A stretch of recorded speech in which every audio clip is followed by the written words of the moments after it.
Jay's mindset of everybody leaves, so I might as well use was a form of preemptive victimhood. I don't really have friends. I just have different levels of enemies. You would have rather I left than challenge your entitlement. The addict part of me needed somebody to say, yeah, I get it. And we want you to grow. Try it for 6 months and see if he just likes to fight.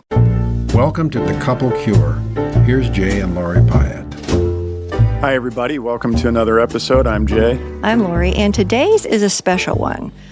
In the last video, I really struggled with some things that Jay had said, and something clicked into place for me, and I wanted to go over that with Jay. It has to do with twisting my mind in the pretzel with the concepts of people leave, I'm fundamentally broken, you're going to leave me, therefore I can use porn or keep acting out. I'm allowed to say I'm fundamentally broken, but you can't point that out, and you're bad for leaving. That had always confused me. I wanted to discuss this with you.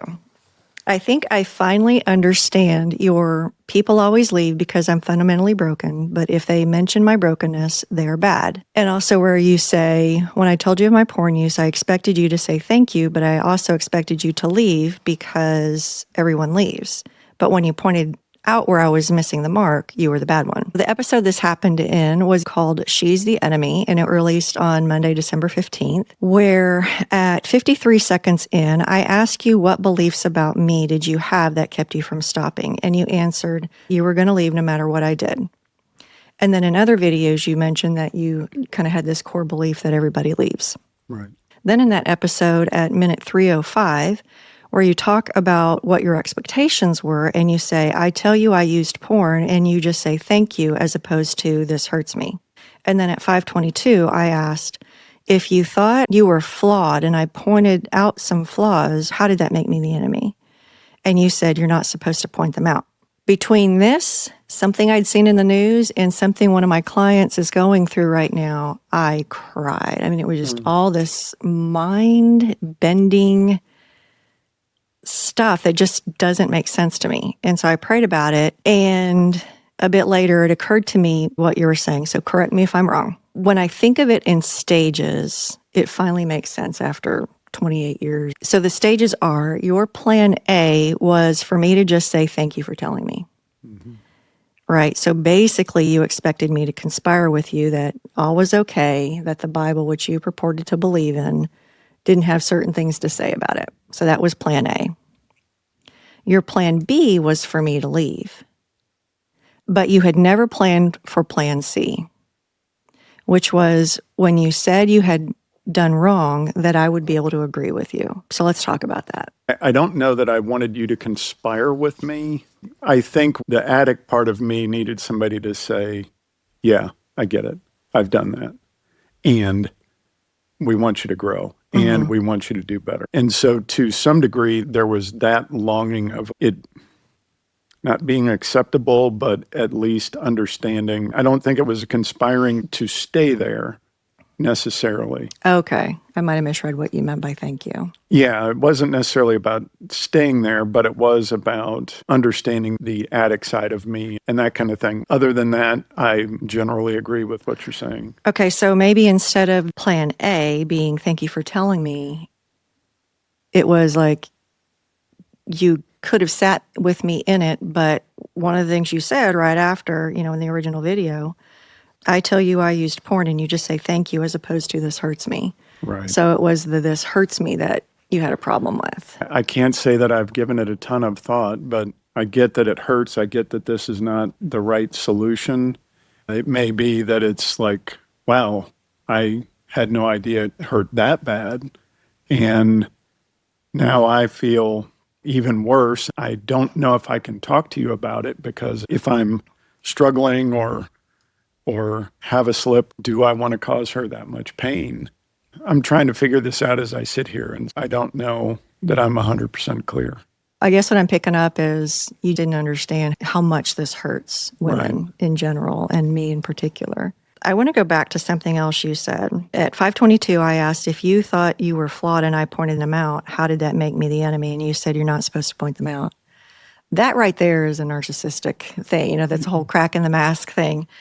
So what I came up with there was plan C, where I was able to agree with you that, yeah, you have some flaws. That was too much for your ego or pride or entitlement, whatever was going on for you. And in that mindset, you would rather me file for divorce than have to endure that. And I think we have enough evidence, thousands of recordings. I mean, Yeah. I'm not kidding. Thousands. I have burned through at least 3 digital voice recorders from recording so much. Thousands of recordings where he had a problem with me pointing out his flaws. I would agree with the idea that, number one, it's narcissistic behavior, and number two, that it might have been easier for you to leave than for me to change. The change to not do the hurtful things, to not look at the flaws within me and try to do something to fix them. But it wasn't, you're asking me to change. It's just and I'm going to get, yeah. So to me, that was your ego. I agree that my ego did not like to face facts of being a flawed human being in a way that really matters to somebody else. It's one thing to, I'm a sinner too kind of thing versus, oh, yeah, that really means something about me. Impacts my ego, that impacts my if I'm really going to have to own this. This is too much. You'd rather be either too much or didn't know how to process it, didn't know how to work my way through it. Some of the times when you bring that to me, it worked better when it was clear that you saw other things as well. What I'm pulling a face for is because there were so many times I did that. And I still lost my... Yeah. And what we're talking about is what's called a 3 C's. It's a tool that we got early. I think it was our first marriage counseling session after the big D-Day. It's basically a 3 C sandwich where you have a compliment, a concern, and a commitment. So it would be like, Jay, I think you've done a good job on this and this. I think you're a good guy. My concern is that whatever. I can commit to you, however, that I'm in this with you. I'm not going to leave, that sort of thing. And that can help a man's or anybody's trigger or intensity or activation to be reduced. Right. And I know that I went through 6 months of, it's called, what did the marriage therapist said? Remove all negative constraints. He said, we have to find out, Lori, is this just Jay and he likes to fight? And so for 6 months, I did really, really good where I just came in, I said the 3 C's, and I was very even keel and more neutral than emotional. And he still flew off the handle. And I was like, oh, okay. You just like to fight. That's what I'm seeing. Because it didn't, even in our smaller talks, I would just bring up a fact and he would just instantly, have we talked about the blowfish out here where I'm just kind of bebopping along and me and Jerry are getting along and then boom, I get spiked in the side. Yeah. It was like that. So yeah, that's something you might be able to try at home, but also try it for 6 months and see if he just likes to fight. What I now understand is that you would have rather I left than damage your ego or challenge your entitlement back then, at least the addicted side to you. That's the only way I can get those ideas which seem diametrically opposed and completely contradictory. It's always twisted my mind into a pretzel because it's so different than how I, or a great majority of my clients, think. 2 people from his past continued to harp on single instances over and over and over with other people to kind of embarrass. I don't even know why they were doing it. He said, well, you're going to be like that person and that other person in that if I give you any ammunition, you're going to use it against me. And I was like, you don't know me then. You don't know that I would never do that. I would leave you before I would do that. That's just sick. If that's your mentality, that you can be willfully blind to who I truly am as a person in order to keep lying to me so I don't have any ammunition on you, screw that, I'm done. That was the second piece in a very short period that I was just like, okay, this guy's, he's not getting it. Circling back to what you said earlier, what's a more appropriate mindset? A more appropriate mindset is everybody's different. My experience was with a lot of kids at school, some of those kind of issues.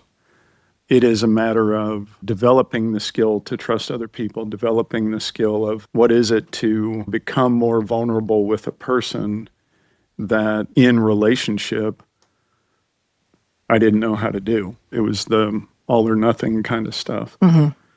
And all or nothing, as in I either can trust you 100%, we never have any problems, or you're kind of my enemy, kind of a thing. Right. At least you're not somebody I'm going to give, the ammunition to. Mm-hmm. That's a problem that a lot of the guys that come to us have dealt with. They don't know how to build that vulnerability. Mm-hmm. Their wives are generally trustworthy. You know? But now I'm wondering if your thinking back then was something like, because ultimately everybody's out to get me or everybody will leave me, I don't really have friends. I just have different levels of enemies. Lori might be one of the closest of them, but she's still out to get me. She'll still leave me. What do you think? I think that hits pretty close to the mark. There was a guy that I was close with. One day we were talking, he said something, and I can't even remember what he said, but I screamed at him for 2 hours because it was like he had gone from somebody safe, somebody I looked up to just another person looking for ammunition to use against me. When was that? College. Okay.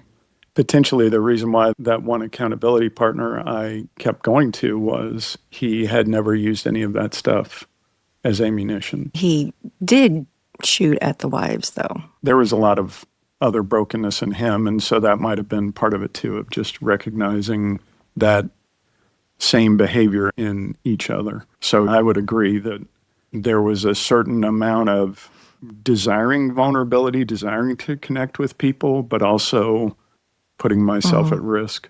On the topic of like, this person isn't trustworthy, we're going through an age right now where more people are not trustworthy. Right. And what you do is you find the ones that are. The quickest way to do that is you bring there's certain things on the face when you bring up certain stories. I give those things to her, but personally, it's when you bring up a hurt. At first, they might get a little defensive, but they don't attack you. Right. And ultimately, they find out, like, how can I change? Or they strive to change. And you're also looking for the people that you can talk those kind of things out with. Right. So, guys, if you're like Jay used to be, and like everybody's against me, everybody's going to leave, this is how you figure out, like what Jay's talking about now. Like, everybody's different. Give them a chance. Right. There are some ways to test if they have empathy, to test if they care for you. But ultimately, you're looking for the people who will talk stuff out with you. But you have to be willing to do that too. Jay was not. He would leave. He'd let them leave. Mm-hmm. So hopefully that'll help you. And I would say to the guys that trusting our own eyes is not necessarily the right answer, because we've kind of programmed ourselves to see everybody as a potential threat. Right. And another thing that I want to say is, if your wife is coming to you with strong emotions, it's not because she hates you, it's because she loves you. Yeah. She just doesn't know how to continue the relationship if you're hurting her so much. Right. So maybe tuck that one away as well. Yeah. To the audience, Jay's mindset of everybody leaves, so I might as well use, was a form of preemptive victimhood. In staying so committed to that, it didn't turn him into a victim, it turned him into a perpetrator. Yeah. He'll say plainly on these videos that he was an abuser. Because instead of truly getting better, he would rather harm others, or he would rather harm me. The question for you is, how have you seen this in your own life? All right, that's all I have for this one. Thanks for your input and your sharing your story. And we will see you on the next one. Bye, everybody. Bye-bye.